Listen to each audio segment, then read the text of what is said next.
ನಿರ್ದೇಶಕ ಕುಮಾರ್ ತಮ್ಮ ಮುಂದಿನ ಚಿತ್ರ ಲವ್ ಯು ಮುದ್ದು ಚಿತ್ರವನ್ನು ಪೂರ್ಣಗೊಳಿಸಿದ್ದು, ಚಿತ್ರದಲ್ಲಿ ಸಿದ್ದು ಮೂಲಿಮನಿ ಪ್ರಮುಖ ಪಾತ್ರದಲ್ಲಿ ನಟಿಸಿದ್ದಾರೆ. ಅವರಿಗೆ ರೇಷ್ಮಾ ಜೋಡಿಯಾಗಿದ್ದಾರೆ. ಇನ್ನುಳಿದಂತೆ ತಬಲಾ ನಾಣಿ, ರಾಜೇಶ್ ನಟರಂಗ, ಗಿರೀಶ್ ಶಿವಣ್ಣ, ಶ್ರೀವತ್ಸ ಮತ್ತು ಸ್ವಾತಿ ನಟಿಸಿದ್ದಾರೆ.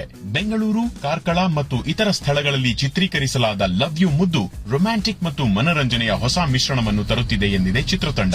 ಬಹುಭಾಷಾ ರೊಮ್ಯಾಂಟಿಕ್ ಥ್ರಿಲ್ಲರ್ ಚಿತ್ರಕ್ಕೆ ಮದುವೆಯ ಮಮತೆಯ ಕರೆಯೋಲೆ, ಸಿಲಿಕಾನ್ ಸಿಟಿ ಮತ್ತು ಸನಿಹಕ್ಕೆ ಖ್ಯಾತಿಯ ಸೂರಜ್ ಮತ್ತು ಸ್ಪೂಫಿ ಕಾಲೇಜ್, ಕೃಷ್ಣಂ ಪ್ರಣಯ ಸಖಿ ಮುಂತಾದ ಚಿತ್ರಗಳಲ್ಲಿ ನಟಿಸಿರುವ ಶರಣ್ಯ ಶೆಟ್ಟಿ ಜೋಡಿಯಾಗಿದ್ದಾರೆ. ಚಿತ್ರದ ಚಿತ್ರೀಕರಣಕ್ಕೆ ಸಿದ್ಧತೆಗಳು ಆರಂಭವಾಗಿದ್ದು, ಮೊದಲ ಹಂತದಲ್ಲಿ ಗೋವಾ ಹಾಗೂ ಬೆಂಗಳೂರಿನಲ್ಲಿ ಚಿತ್ರೀಕರಣ ನಡೆಸಲು ನಿರ್ಧರಿಸಲಾಗಿದೆ ಎಂದಿದೆ ಚಿತ್ರತಂಡ. ಮುಸ್ತಫಾ ಸಿನಿಮಾದ ಮೂಲಕ ಸ್ಯಾಂಡಲ್ವುಡ್ಗೆ ನಟನಾಗಿ ಎಂಟ್ರಿ ಕೊಟ್ಟಿದ್ದ ಶಿಶಿರ್ ಬೈಕಾಡಿ ಈಗ ದುನಿಯಾ ವಿಜಯ್ ಅಭಿನಯದ ಲ್ಯಾಂಡ್ ಲಾರ್ಡ್ನಲ್ಲಿ ದೇವಿ ಎಂಬ ಪಾತ್ರದಲ್ಲಿ ಮಿಂಚಲು ಸಜ್ಜಾಗಿದ್ದಾರೆ. ಕೋಲಾರ ಪ್ರಾಂತ್ಯದಲ್ಲಾದ ಒಂದಷ್ಟು ನೈಜ ಘಟನೆಯನ್ನು ಆಧರಿಸಿ ಮಾಡಿರುವ ನಮ್ಮನೆಲ್ಲದ ಸೊಗಡಿನ ಕಥೆಯಾದ ಈ ಸಿನಿಮಾಗೆ ಚೋಮನದುಡಿ ಕೃತಿಯೇ ಸ್ಫೂರ್ತಿ ಎಂದಿದೆ ಚಿತ್ರತಂಡ.